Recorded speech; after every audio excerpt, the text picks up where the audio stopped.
Hi friends, you're watching Cricket with Raghuram. Today, India played against Sri Lanka in the second T20 match. The match was to be played yesterday. Since all-rounder Krunal Pandya was COVID positive, the match had to be postponed inevitably and the match was played one day later, that was today. 7 Indian players who were in close contact with Krunal Pandya had to be rested from today's match, and obviously 7 new replacements were included into the Indian squad. Among the 7 new inclusions from the previous match, there were 4 debutants who were playing in the second T20. Devdutt Padikkal, Ruturaj Gaikwad, Nitish Rana and Chetan Sakaria made their T20 debut in today's match. So India was playing one or two batsmen short, but they had plenty of bowlers in the team, as many as 6 bowlers. If India planned to bowl Nitish Rana, India had 7 bowlers on the field. But in spite of having bowling resources, India only used 5 bowlers. On the other hand, Sri Lanka used 8 bowlers. Sri Lanka won the toss and put India to bat. That didn't make much difference because Indian captain Shikhar Dhawan too said that he wanted to bat first. The match had a lot of ups and downs. Sometimes India coming into the match, sometimes Sri Lanka coming into the match. It was up and down, up and down, up and down, and the match was a low scoring one, but it was interesting till the last over was bowled. When India started their batting, things looked really good for India. When they were looking really healthy at 70 odd runs in 10 overs by losing just one wicket, the intentions were very clear. They wanted to go slow and steadily at the beginning and accumulate some runs and make sure they did not lose too many wickets, and once they had wickets in hand, they can attack the Sri Lankan bowlers and post a big total on the board. I really felt that was the plan. But India, as I said, played one or two batsmen short, and the batsmen who were there, 3 of them making debut, though they showed a lot of promise in the IPL matches, they were new to international cricket and they did not carry any experience at all. Just what was expected of them really happened. Devdutt Padikkal and Ruturaj Gaikwad gave good starts, but they could not carry the story ahead. The other debutant, Nitish Rana, too did not trouble the scorers, nor did Sanju Samson. Shikhar Dhawan played a slow and steady knock and scored just 40 runs.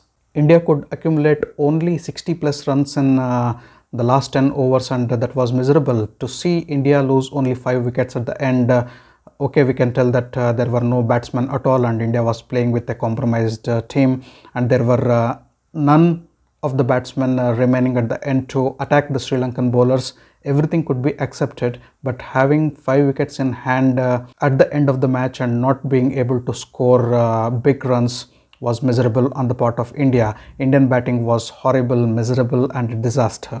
Indian batsmen could not attack the Sri Lankan bowlers even at death, even in the last 3-4 overs. There was no purpose or intention. I felt it was a golden opportunity which came into the way of Devdutt Padikkal or Ruturaj Gaikwad or Nitish Rana. They could have made use of it, stood there, built partnerships and could have got some good runs against their names. They would definitely have become the heroes of the match. Everything was done and dusted at last, and India eventually made 132 runs in their stipulated 20 overs, losing 5 wickets in the proceedings. And when Sri Lanka came to chase that particular target with 133 runs needed to win in 20 overs, I thought it would be a cakewalk for them, though it looked like the pitch misbehaved or underplayed when India were batting, or I can't tell, Indian batsmen couldn't apply themselves there. Sri Lankan batsmen could have easily done that. But what Sri Lankan batsmen did was they made a mess of that particular total. They lost wickets at regular intervals, or can I tell that Indian bowlers bowled to pretty good line and length and came back in the matches, picked wickets and put pressure on the Sri Lankan batsmen. At one point it was looking like India would definitely win this match. India could still have won the match had they bowled and fielded little tightly than what they did. Indian bowling, I should tell, was pretty decent.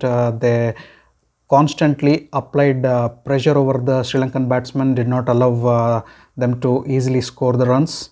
But a couple of overs by senior bowlers when it really mattered was horrible. Bhuvneshwar Kumar and Kuldeep Yadav were really good with the ball for most of their spell. But eventually each bowler ended up by bowling one bad over, and that I feel made the real difference between India winning and losing the match. Navdeep Saini was not used, and Nitish Rana should have been tried, and that was pretty bad captaincy by Shikhar Dhawan. What to tell about the fielding? The fielding never complimented the Indian bowling. It was horrible and sloppy. Few catches were dropped, a few easy runs were given away, a couple of boundaries, unnecessary boundaries were given away to the Sri Lankan batsmen.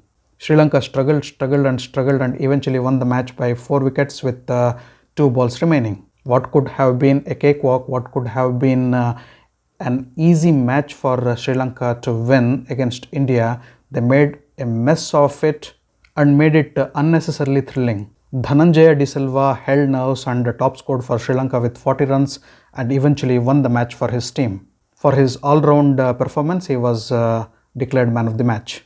Minod Bhanuka too chipped in with useful 36 runs right at the top. I should mention Varun Chakravarti, his spell was really good and he was economical. Right now the T20 series is equally poised with India winning the first match and Sri Lanka equaling it by winning the second match. The third match, which will be played on 29th of July, will be really interesting and a deciding one too. Thanks for watching my video. If you loved my video, kindly like, share and subscribe to my channel. I'll catch up with you all in my next video with yet another match review. Until then, do take care. Goodbye. Namaste.